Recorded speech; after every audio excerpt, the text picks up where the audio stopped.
ደህና ሄዱዬ እኔ አንቺ ባለ መሆን አልታደልኩ። ምን እየወራክ ነው? አውቃለሁ ከዜሮ እንዳንጀምር ብዙ ታግዬ ነበር፣ ግን በቃ አልሆነም። ዳኒ የተፈጠረው ነገር ተረጋግተህ ንገረኝ። ምንድን ነው? ያልኩሽን ብር በቃ አላገኘው እና ለፍተህ ያጣው ብር የለም አይደል? ከመልፋት በላይ ብዙ ጠብቄዋለሁ። ሀቅህን አላጣም። ተረጋጋ። ይኸውልሽ አውቃለሁ አንቺ ቀጥተኛ መንገድ ነው የምትል። አስቀይሜው ሊሆን ይችላል፣ ግን ልክ ነኝ። እኔም ማላውቃቸው ነገሮች እንዳሉ ይሰማኛል።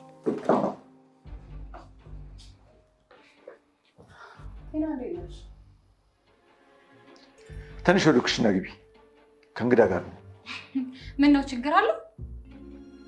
ማትሰሚውን ወሬ ነው እያወራን ያለነው።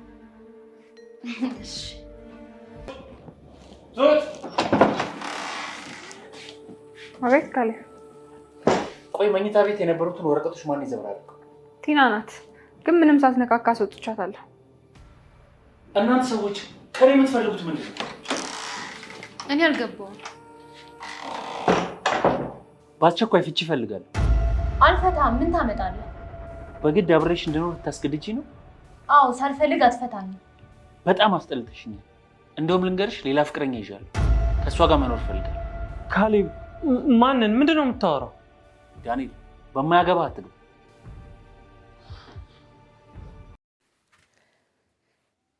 ትሁት ክፍል 32 ትሁት በክፍል 31 እንደተመለከትነው ቲና ከቤት ልታባራቸው ባሰበች ጊዜ ወረቀቱ ፎርጅድ እንደሆነና ቤቱ የውሸት እንደሆነ የካሌብ አባት መርዶን አርድተዋታል።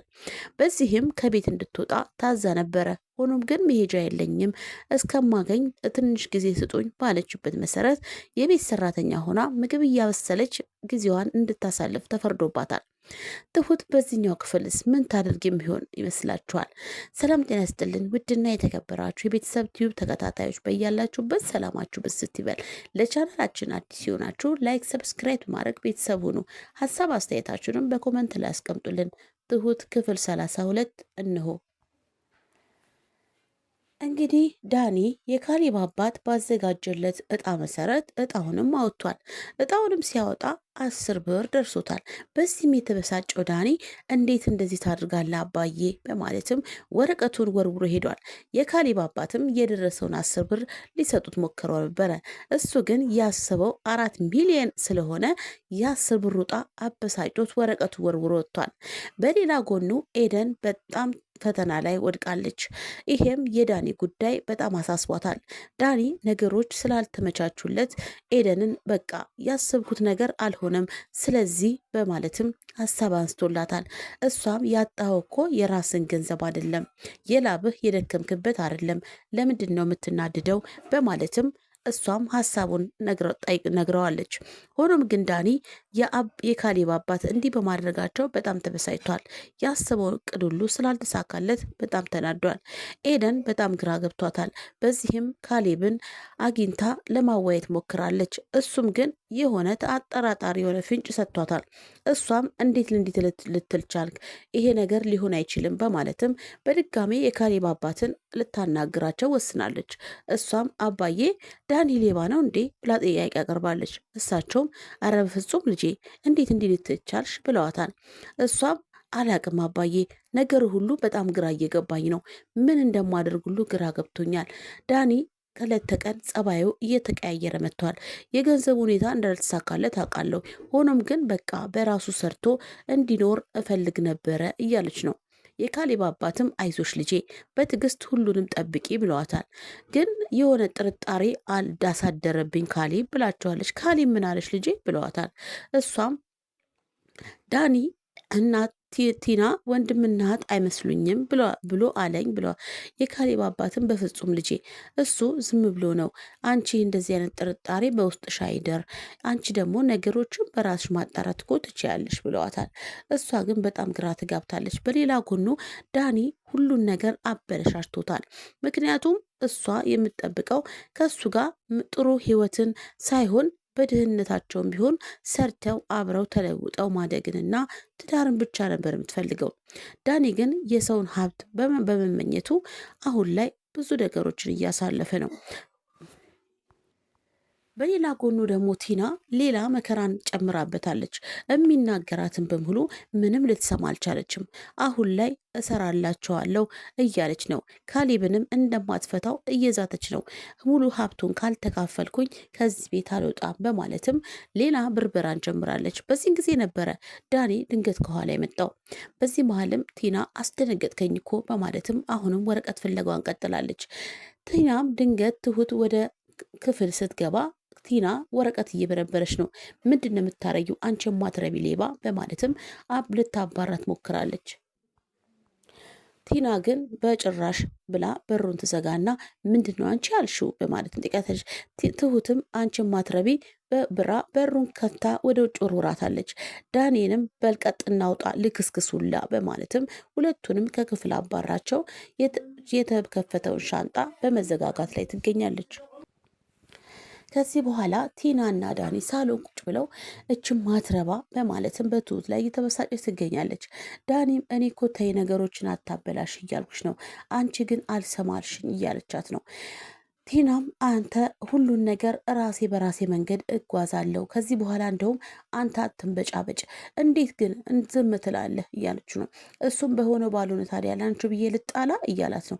ወንድ አይደለህ እንዴ እንዴት እንዲህ እየተናገረ ዝም ትላለህ ብላ ቲና በጣም ተበሳጭታ ዳኒ ተናግረዋለች።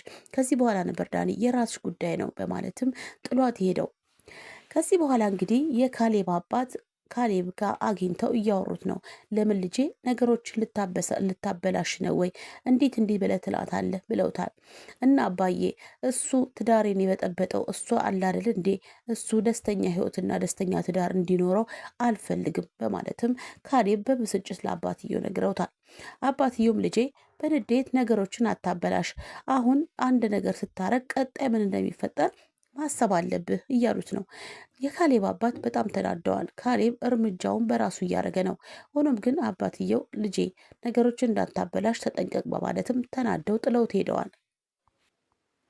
ዳኒ አሁንም የትሁትን ሀሳብ እየፈለገ ነው። አሁን ሄዶም እያዋያት ነው። አይገርምሽም አባዬ እኮ ሸወደኝ እያለ ብሎ ነግሯታል። ትሁትም እንዴት ብሩን አልሰጠህም እንዴ በማለትም ጠይቀዋለች። እሱም በፍጹም እጣት አውጥቶ የደረሰኝን እኮ የሚያስቅ ነው በማለትም እያል እሷም እንደተለመደው እኔ እኮ ነግሬሃለሁ የራስ ያለውን ነዋይ እየፈለክን ያወል በዚህ መሀል ግን ኤደንን እንዳታጣት ተጠንቀቅ እያለች ነው። እሱም በፍጹም አባዬ እንደዚህ ያደርገኛል ብዬ አስቤ አላቅም ነበረ፣ ቤቱም አልተሳካም፣ ገንዘቡም አልተሳካም በማለትም በጣም ተናዷል። እሷም ልክ እንደተለመደው የበፊቱን ሀሳብ እየነገረችው ነው። እኔ እየነገርኩ ነው እች ልጅ እንዳታጣት አሁን እጅህን ከዚህ መሀል ብታወጣ ይሻልሃል፣ የራስን መንገድ ብትከተል ይሻላል እያለችው ነው። ዳኒ ሀሳብ መጥቶ ከቲና ይጠይቃል እንጂ መቼም ቢሆን የእሷን ሀሳብ ተቀብሎ አያውቅም። እሷም በቃ ከዚህ በኋላ የራስን ጉዳይ የራስን መንገድ መከተል ትችላለህ በማለትም ሀሳቧን ሰብስባ ነግረዋለች። ዳኒ በጣም ግራ ተጋብቷል። በአንድ ጎን ቲና፣ በሌላ ጎን የካሌብ አባት፣ በሌላ ጎን ደግሞ ኤደን እያስጨነቀችው ነው። ገንዘቡን ባለማግኘቱም በጣም ተናዷል። በዚህም እንግዲህ ከኤደን ጋር ተገናኝተው እያወሩ ነው። ሻይ ቡናም እያሉ እያወሩ ሳለ እሷም በቃ ከዚህ በኋላ የራስን መንገድ መምረጥ ትችላለህ ብላ በብስጭት ተናግራው ሄዳለች። እሱም ምን ማለት ፈልገሽ ነው ብሏታል። አይ በቃ አሳውቄያለሁ እንግዲህ አንተ የራስን መንገድ መከተል ትችላለህ በማለትም ተናዳ ጥላው ሄዳለች። እንግዲህ ካሌብም ቲናን ፍቺ እፈልጋለሁ በማለትም ነግሯታል። እሷም በጭራሽ አልፈታህም፣ የሀብቱን እኩሌታ ካላካፈልከኝ ብሏለች። እሱ ሲያምርሽ ይቀራል አንቺ የማትረቢ እስስት ብሏታል። እሷም አዎ ከእንግዲህ ምንም አልፈታህም፣ ምን እንደምታመጣ አያለው ብሏታል። እሱም እንግዲህ እንደምታውቂው እኔ እጮኛ ይዣለሁ እቤት ላመጣት ነው ብሏታል። እዚህ ቤት በማለትም ጥያቄ ያቀርባል። እሱም አዎ መፍትሄ መሰለኝ ብሎ መልሶላታል። እሷም በፍጹም እኔ አልፈጣህም ምን እንደምታመጣ አይሃለሁ ብለዋለች። እንደዚህ አይነት ጨካኝና ረመኔ መሆንሽን እንዴት እስካሁን ሳላቅ በማለትም በጣም ተናዶ ከቤት ጥሏት ወጥቷል። በዚህም እንግዲህ ከዳኒ ጋር ተደዋውለው ተገናኝተው እያወሩ ይገኛሉ። አይደንም ድንገት ወደ ቤት መታ ነበረ። አባዬ ፈልጌ ነበረ በማለትም ጥያቄ ልጠይቃቸው አስባለች። እንደ አጋጣሚ ዳኒና ቲና ሳሎን ነበሩ። ከዚህም በኋላ የካሌብ አባት ሁለታችሁም ውጡ በማለትም አመናጭቆ አባሯቸዋል። ኤደንም ቁጭ ብላ አባትየውን አባዬ በጣም ግራ ገብቶኛል፣ የዳኒ ነገር እለት ተዕለት ፈተና እየሆነብኝ ነው እያለቻቸው ነው። እሳቸውም ልጄ በእርጋታ ሁሉን ነገር አስቢ፣ ነገሮችን በራስ ሻጥኒ። እኛ ኮ ስንወደድ ለምን አንልም? ስንጠላ ለምን? ሁሉን ነገር ለምን ብለን መጠየቅ እኮ ለእኛ ጥቅም አለው በማለትም እንግዲህ ሀሳባቸውን አካፍለዋታል። ከዚህ በኋላም እሷ አባዬ በጣም አመሰግናለሁ በማለትም ከቤት ተነስታ ሄዳለች። ዳኒ እና ቲና አንድ ላይ ሆነው እያወሩ ነው። እሷ ምች ልጅ ግን ማናት? ስለ እሷ ማወቅ እፈልጋለሁ። ምን አቅልሻለሁ? በዘመድ መሀል ለምን ትገቢያለሽ? እያላት ነው። ዳኒ አሁንም የኤደን ነገር እንዲታወቅበት ስላልፈለገ ነገሮችን እየሸፋፈለ ይገኛል። ቲናም ከዚህ በኋላ በራሴ መንገድ ሁሉን ነገር አደርጋለሁ፣ የካሌብንም አባት የሆነ ነገር አደርጋለሁ እያለች እየዛተች ነው። ዳኒ ግን ከዚህ በኋላ የራስሽ ጉዳይ ነው፣ እኔን አይመለከተኝም፣ እንደፈለግሽ አድርጊ በማለትም ራሱን ከነገሩ ለማግለል እየሞከረ ነው። ከዚህ በኋላ እንግዲህ እቤት እኮ ሚስት ይዤ እመጣለሁ ብሎ አለኝ ብላ ቲና ትነግረዋለች። በዚህ ተናዶ ዳኒ ኤደንን ስለጠረጠረ ኤደንን ደውሎ ይነግራታል። እሷም አልገባኝም፣ ምን ለማለት ፈልገህ ነው እያለች ነው። ዳኒም አላቅም፣ ካሌብ እኮ ሚስት ይዤ እመጣለሁ እያለ ነው። ታዲያ እኔ ምን አገባኝ? ምን ለምንድን ነው የሚያገባኝ? ለምን ተበሳጭ ብለዋለች። እሷም ምን እንዳላወቀ ትሆኛለሽ፣ አንቺን ነዋ ወደ ቤት ይዞ የሚመጣው ብሎ ሲላት በጣም ተናዳ በጥፊ መታው ጥላው ሄዳለች። ዳኒ በጣም ግራ ገብቶታል። ምክንያቱም የካሌብ አባት የኤደን ላይ አይኑን ስለጣሉ እውንም ለካሌብ ሊድሩ እየመሰለው በጣም ግራ ተጋብቷል። ከዚህ በኋላ ነበር ትሁት ጋር ሄደው ትሁት ዳኒ እኮ ካሌብ እኮ እንደዚህ አለ በማለትም ሀሳቡ እና ታዲያ ኤደንስ ብትሆን ያለውን ትመርጣለች እንጂ አንተ ስራ ፈት የምትመርጥ ይመስልሃል? ብለዋለች። እሱም በጣም ተናዶ እንዴት ማለት ኤደን እኮ ድሮ መርጣኛለች ይለዋል። አትሞኝ፣ ገንዘብ ያለውን ነው የምትመርጠው፣ አንተ ስራ የለህ፣ በዛ ላይ ደግሞ ነገር ሁሉ ግራ እያጋባ ነው። ስለዚህ ካሌብ የማይመረጥበት ምንም ምክንያት የለም በማለትም የበለጠ ንዴትን በላዩ ላይ ጭራበታለች። በዚህ ጊዜ ነበረ ዳኒ በጣም ተናዶና እሳት ለብሶ እሳት ጎርሶ ወደ ሳሎን ሄደው ወደ ሳሎኑ ሲሄድም ካሌብ ብቻውን ቁጭ ብሎ ያገኘዋል።